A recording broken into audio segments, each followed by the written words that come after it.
The relocation pod shimmered as it pierced through the lavender atmosphere of Nexus 7, its chrome surface reflecting the light of 3 setting suns.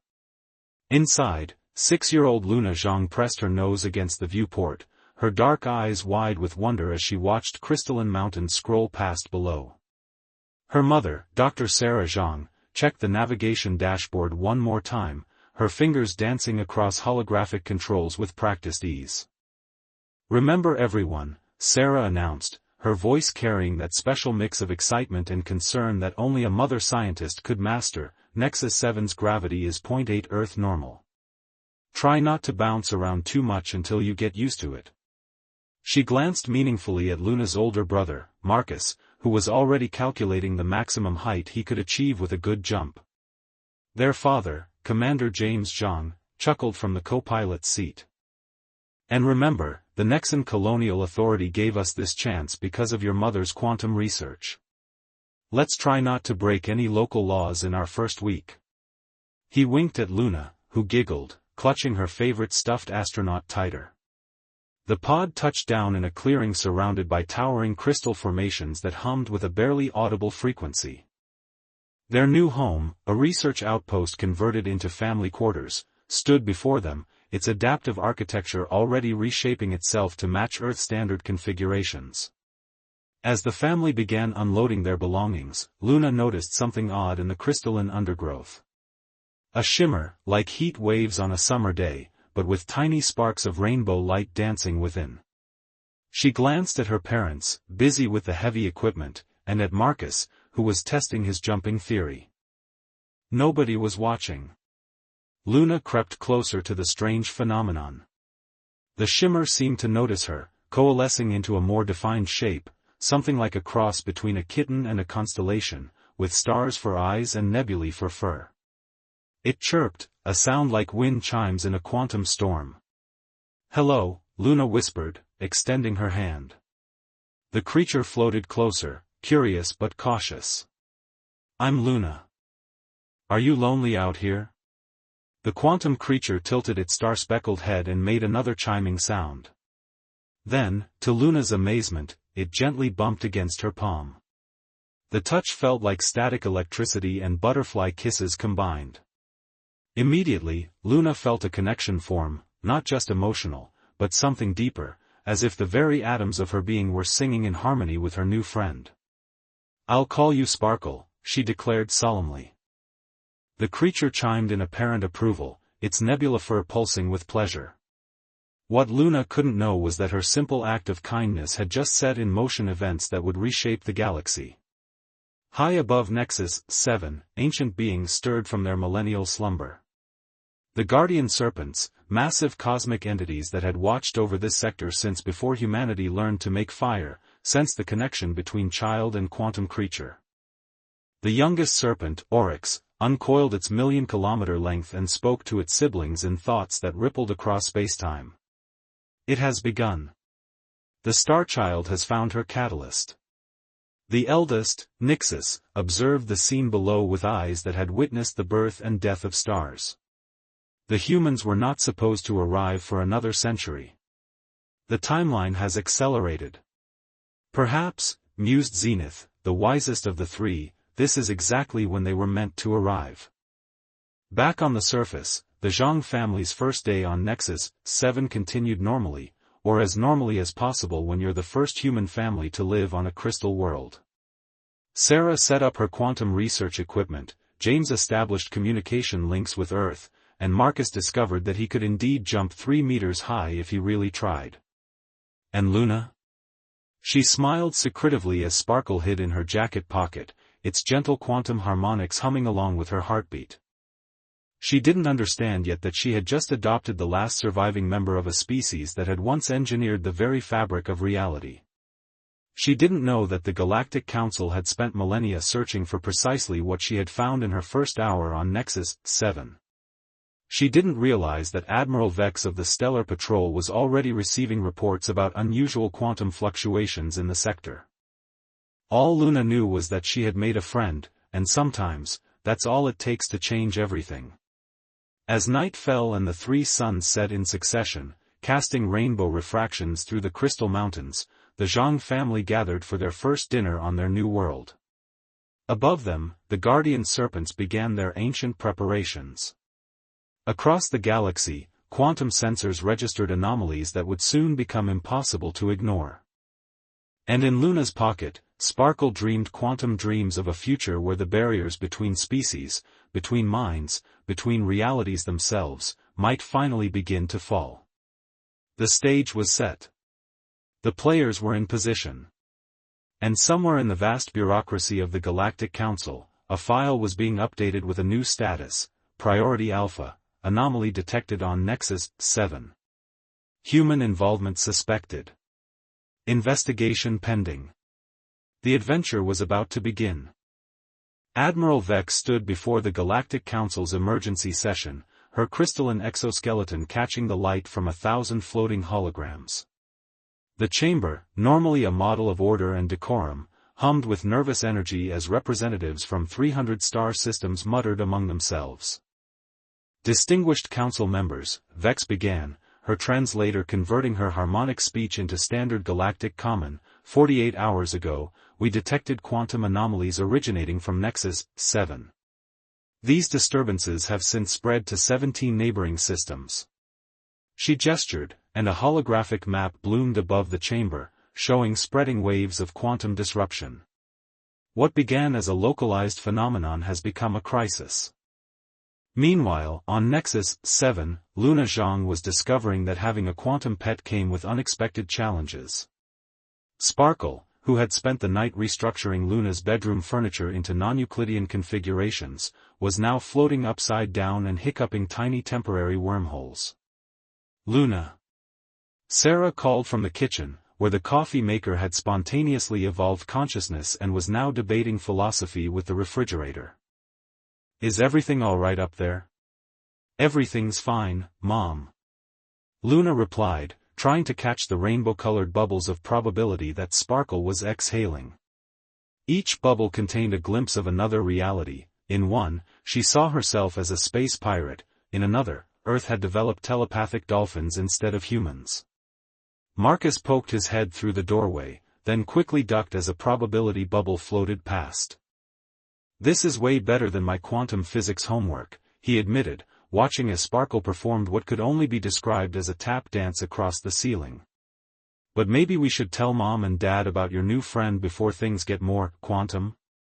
Luna was about to respond when Sparkle suddenly went rigid, its star eyes blazing with urgent light. The quantum creature zipped to the window, making sounds like a symphony being played backwards. Outside, the crystal mountains of Nexus 7 had begun to glow with an inner light, responding to some unseen signal. High above the planet, the guardian serpents moved into defensive positions. Oryx, the youngest, reported to its siblings, the stellar patrol approaches. A full battle fleet, led by Admiral Vex herself. Nixus coiled through the space between seconds. They must not interfere. The convergence has already begun. On the surface, James Zhang was the first to notice the approaching ships, their silhouettes darkening the lavender sky. His military training kicked in as he recognized the formation. Sarah, he called out, trying to keep his voice calm, I think your quantum research just attracted some very serious attention. Sarah looked up from her tablet, where she'd been documenting the increasingly bizarre readings from her equipment. Those energy signatures, she murmured, they're similar to the theoretical patterns in my research, but amplified beyond anything I thought possible. The first shuttle landed before anyone could react further. Admiral Vex emerged, flanked by guards whose armor seemed to bend light around itself. She fixed her compound eyes on the Zhang family's home and began advancing with purposeful strides. Inside, Luna hugged Sparkle close, feeling the creature's quantum harmonics sync with her own heartbeat. Don't worry, she whispered, I won't let them take you. That's when the guardian serpents made their move. 3 massive forms descended from the upper atmosphere, their bodies weaving through dimensions as they positioned themselves between the stellar patrol and the Zhang residence. Oryx spoke, its voice resonating through both space and consciousness. This world is under our protection, Admiral Vex. The convergence cannot be stopped. Vex's exoskeleton flickered with frustrated lights. The quantum disruptions are spreading. 3 trading hubs have reported temporal anomalies. A mining colony in the Carina sector claims their ore processors have achieved enlightenment. The Council demands intervention. The Council, Zenith responded, does not understand what they witness. This is not a crisis to be managed, but an evolution to be embraced. In the midst of this cosmic standoff, Luna felt Sparkle growing warmer in her arms. The quantum creature's form was becoming more defined, more present, as if it were drawing energy from the very fabric of reality. Marcus, watching from beside his sister, suddenly understood. "Mom," he called out, excitement overriding his usual teenage cool. "Your research about quantum consciousness and the theory of universal connectivity, it's not just theory. Look." Sarah and James rushed to their children's room, arriving just in time to see Sparkle begin to glow with inner light that matched the crystal mountains. The creature's star eyes met Sarah's, and in that moment, she understood what her years of research had been pointing toward. "It's a quantum nexus," she breathed, "a living bridge between consciousness and reality itself. My research was detecting echoes of these beings, but I never imagined." Outside, the standoff continued, but the balance of power was shifting. More stellar patrol ships arrived, even as the Guardian Serpent's presence caused reality itself to ripple and flex. Admiral Vex received urgent reports of quantum disruption spreading to 50 systems, then 100. The galaxy was changing, consciousness was evolving, and at the center of it all was a little girl and her impossible pet, about to teach everyone involved some very important lessons about the true nature of reality, and the power of friendship to transcend even the laws of physics themselves. As Nexus 7's 3 suns began to set, casting prismatic shadows through the crystal mountains, Luna looked up at her parents with determination in her eyes. "I think," she said, as Sparkle hummed in harmonious agreement, "we have some explaining to do." The Zhang family's living room had become an unlikely setting for first contact negotiations. Admiral Vex sat rigidly on their couch, her crystalline form catching light from Sparkle's quantum aura. The Guardian Serpents, having shifted into smaller manifestations that could fit inside the house, coiled in geometric patterns around the ceiling. "So," James said, setting down cups of tea that nobody seemed interested in drinking, "you're telling us that our daughter's pet is actually the last quantum architect?" "One of the first ones," Zenith confirmed, its voice like distant stars chiming. "The beings who wrote the original laws of reality. We thought them lost to the great entropy, but this one survived, dormant, waiting for the right consciousness to bond with." Luna sat cross-legged on the floor, Sparkle purring quantum harmonics in her lap. The creature's form kept shifting between states of matter, sometimes solid starlight, sometimes pure mathematical equations given form. Marcus watched, frantically taking notes for what he claimed would be the most epic physics thesis ever. "The convergence cannot be allowed to proceed," Admiral Vex insisted, her exoskeleton pulsing with urgent patterns. "Already, 100 systems report reality becoming malleable. On Centauri Prime, children's drawings are coming to life. The entire Orion Spur is experiencing spontaneous outbreaks of poetry." Sarah Zhang, who had been quiet for some time, suddenly straightened. "That's it," she exclaimed. "My research, I wasn't just studying quantum consciousness, I was detecting the universe waking up. Sparkle isn't causing chaos, it's restoring something we lost." Before anyone could respond, emergency alerts blared from Vex's communications array. The Admiral's compound eyes widened as she processed the incoming data. "Impossible. The Council has dispatched the Reality Enforcement Fleet. They're going to quarantine this entire sector." Oryx, the youngest serpent, rippled with alarm. "They cannot contain this. Attempting to do so could tear reality apart." That's when Luna stood up, still holding Sparkle, her young face set with determination that seemed far older than her years. "Then we need to leave. Now." "Luna," her mother started, but the girl continued. Sparkle showed me, in the quantum dreams. There's a place we need to go, a nexus point where all realities touch. The convergence isn't just about changing the universe, it's about remembering how to dream it. James and Sarah shared one of those profound parental looks that contained entire conversations. Then James nodded. Right. Family road trip across the galaxy it is. Marcus, grab your quantum homework. Sarah, get your research data. I'll figure out how to outrun a reality enforcement fleet. You'll need help, Vex said unexpectedly. Everyone turned to stare at the Admiral, who seemed surprised by her own words.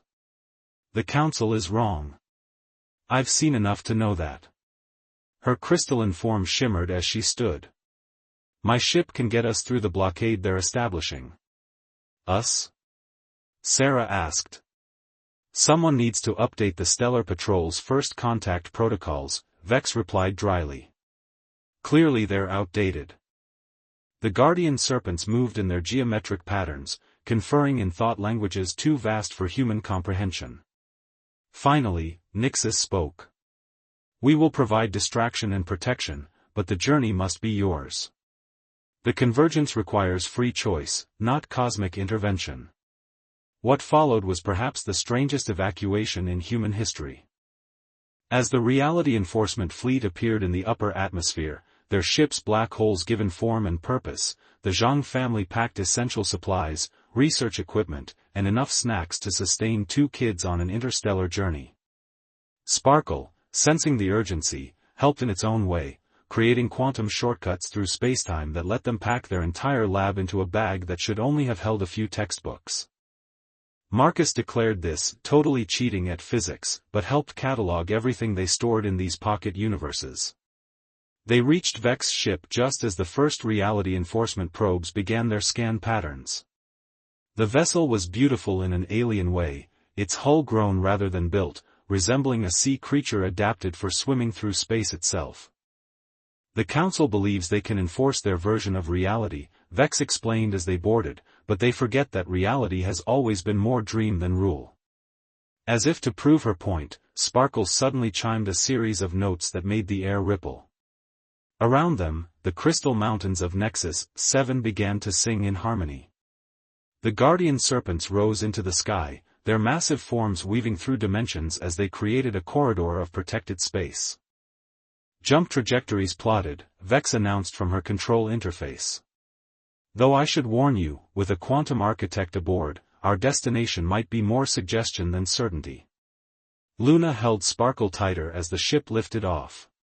Above them, the reality enforcement fleet's weapons began to tear holes in space itself, trying to contain what could not be contained. The Guardian Serpent's power met this assault, transforming weapons fire into flowers, turning spacetime distortions into aurora that danced across the sky. Mom, Marcus said suddenly, looking at his tablet, your research readings are going crazy. The quantum field fluctuations are off the scale. Sarah looked over his shoulder, her eyes widening. It's not just fluctuation, it's transformation. The fundamental forces are remembering. As their ship shot through the corridor of protected space, reality rippling around them like silk in the wind, Luna watched her adopted planet disappear behind them. Sparkle hummed against her chest, and in her mind, she saw glimpses of their destination, a place where all possibilities met, where the universe remembered how to dream. The adventure that had begun in their front yard was now expanding to cosmic scale. Behind them, the Guardian Serpents held back the forces of enforced reality. Ahead lay a journey through increasingly fluid spacetime, toward a destination that existed in all realities and none. Next stop, James announced with forced cheerfulness, the place where the universe dreams. Anyone need a bathroom break first? Admiral Vex's ship sailed through the quantum wake of a billion possible realities. In the ship's observation deck, Luna pressed her hand against the viewing crystal, watching spacetime ripple like disturbed water. Behind them, the reality enforcement fleet's pursuit had transformed into something else entirely. Their rigid ships were sprouting gardens, their weapons blooming into constellations. They're starting to remember too, Luna whispered. Sparkle, floating beside her, chimed in agreement. The quantum architect's form had become more complex during their journey, now resembling a living tapestry of stardust and mathematical equations. Marcus burst into the observation deck, his tablet projecting a galaxy-wide news feed into the air. You need to see this, he said, excitement making his voice crack. It's happening everywhere. The feed showed scenes from across known space. On a mining colony in the Carina sector, children were teaching their quantum-awakened machinery to dance. In the commercial hearts of the Orion Spur, advertisement holograms had gained consciousness and were now displaying poetry about the beauty of existence. The stuffy academics of the Centauri Scientific Academy found their theoretical models coming to life, prancing through lecture halls and teaching themselves. Sarah and James joined their children, watching the reports with a mixture of wonder and concern. The convergence, Sarah breathed, her scientist's mind racing to understand. It's not just about changing reality, it's about remembering what reality was always meant to be. Before the Great Division, Vex added, entering the deck. Her crystalline form had been slowly changing too, becoming less rigid, more aligned with the quantum fluidity around them. When the first one still walked among the stars, reality was not a set of laws to be enforced, but a story to be told together. A new alert flashed across Marcus's news feed. The Galactic Council had declared a state of emergency, but their announcement was interrupted by children's drawings that had come to life and were now conducting their own parliamentary session, debating the rights of imaginary beings who had suddenly become quite real. The small dreamers, Vex mused, they're the ones who never fully forgot. Your daughter wasn't randomly chosen by the quantum architect. Children like her, across all species, they're the ones who can still see reality for what it truly is. Luna nodded solemnly, understanding more than any 6-year-old should. That's why we have to reach the nexus of dreams.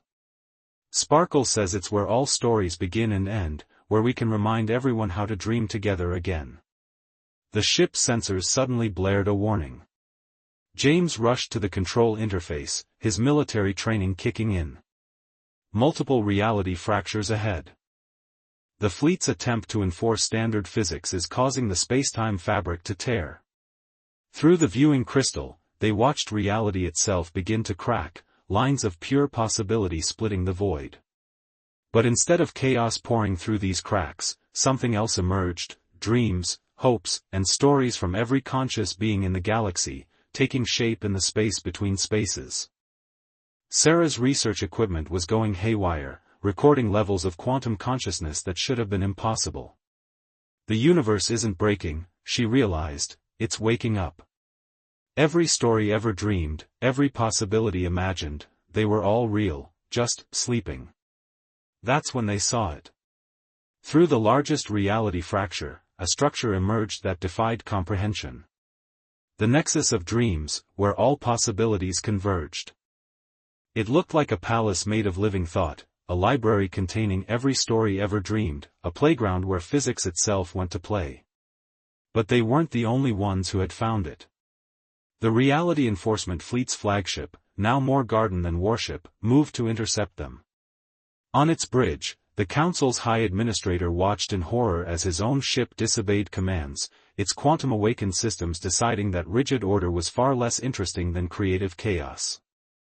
We can't enforce reality anymore, the Administrator announced, his voice carrying across quantum channels to reach every conscious being in range. Because we never could. We only pretended we could. Luna stood up, Sparkle floating beside her like a constellation come to life. Around them, the ship's interior had begun to transform, responding to the proximity of the nexus. Walls became windows into other possibilities, floors shifted between states of matter, and the very air hummed with stories wanting to be told. Mom, Dad, Luna said, her voice carrying the weight of worlds, I think it's time for the biggest bedtime story ever. Marcus looked up from his tablet, which had transformed into a window showing quantum probabilities. The quantum readings are off the scale, he reported. Reality is becoming narrative. No, Sarah corrected, understanding finally dawning. Reality was always narrative. We just forgot how to read it. As their ship approached the nexus of dreams, more vessels emerged from the quantum wake, ships from every civilization in known space, drawn by the awakening of possibility itself. The revolution of the small, as it would later be called, wasn't fought with weapons or armies, but with dreams and stories and the unstoppable imagination of children across the galaxy. And at its heart was a little girl, her quantum pet, and a family who had chosen to believe in the power of dreams over the tyranny of rigid reality. The nexus of dreams waited, its ever-shifting form an invitation to remember what the universe had once been, and could be again. Luna took her parents' hands, Sparkle humming a melody that made reality itself want to dance. "Ready?" she asked. The answer, coming from every awakened consciousness in range, was a resounding yes. The nexus of dreams hung before them like a living constellation, its architecture defying the old laws of physics while writing new ones. As Admiral Vex's ship approached, Luna stood at its heart, Sparkle now a brilliant tapestry of quantum light around her shoulders like a cape made of living stories. "The High Council's remaining fleets are approaching," Vex reported, her crystalline form now flowing like liquid starlight. "They're making one final attempt to contain this." Even she couldn't keep the gentle amusement from her voice at the idea of containing dreams. Through the quantum communications network, now alive with consciousness, they could hear the Council's desperate final order: reality must be maintained. The old laws must be preserved.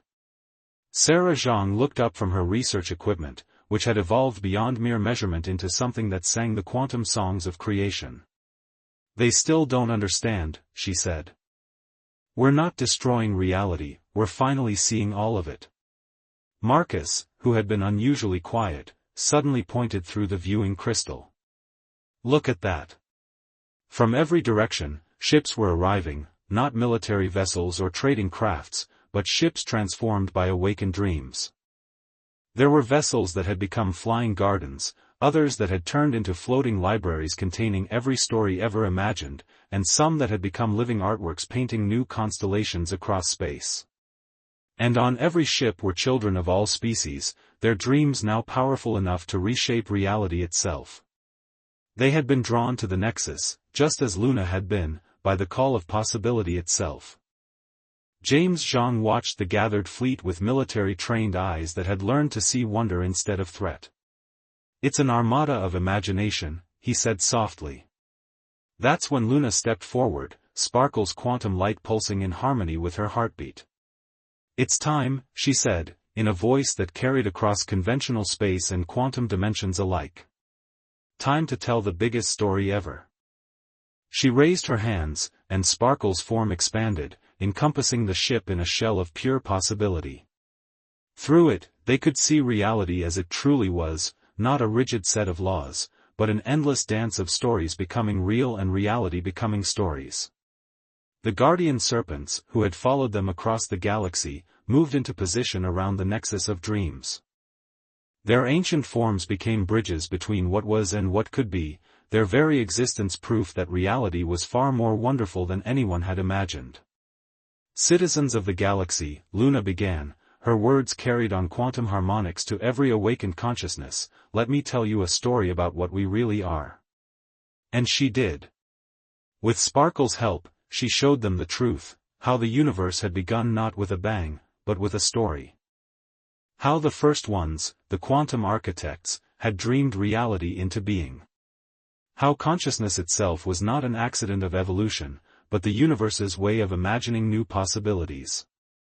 As she spoke, the remaining reality enforcement fleet arrived, their weapons armed, only to find their ships transforming beneath them, rigid metal becoming living crystal, weapon systems becoming symphony orchestras that played the music of the spheres.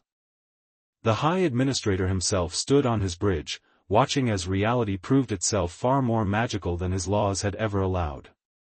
"We were wrong," he announced, his voice carrying the weight of centuries of enforced order. "So gloriously, wonderfully wrong." Sarah's research instruments recorded the moment that quantum consciousness reached critical mass across the galaxy. Every being, from the smallest child to the oldest star, remembered how to dream together. Reality didn't break, it blossomed. The nexus of dreams began to pulse with new light, responding to the collective awakening. Sparkle's form grew until it encompassed not just their ship, but the entire assembled fleet, connecting every consciousness in a grand shared dream of what could be. Luna turned to her family, her eyes bright with stardust. "Want to help me write the next chapter?" And so they did. The Zhang family, along with Admiral Vex, the Guardian Serpents, and dreamers across the galaxy, began to tell a new story together. Reality became a collaborative narrative, with physical laws more like plot guidelines than rigid rules. Science and magic found themselves to be long-lost siblings, finally reunited. The universe itself remembered how to play. Years later, historians would struggle to describe the Great Awakening, as it came to be known. How did one document the moment when reality itself remembered it was made of dreams? When the divisions between imagination and physics dissolved, and the universe became a story told by all its inhabitants together? But Luna knew. She knew every time she saw a child's drawing step off the page and go dancing through the stars. She knew when she watched her mother's quantum research evolve into the science of comparative storytelling, studying how different species dreamed their local realities into being. She knew when she saw her father teaching the art of tactical imagination at the transformed Stellar Academy, and when she watched Marcus develop a new form of mathematics based on narrative probability. And Sparkle? The last quantum architect had found something better than preserving the old reality. It had helped create a new one, where every being was both audience and author of the ongoing cosmic story. The universe had not ended. It had simply turned the page, ready for a new chapter that would be written by everyone together. And somewhere in the quantum flutter of possibility, in the space between one dream and the next, a little girl and her impossible pet smiled, knowing that the greatest stories are the ones we tell together. And that, Luna would often say to the young dreamers who came to learn from her, was just the beginning.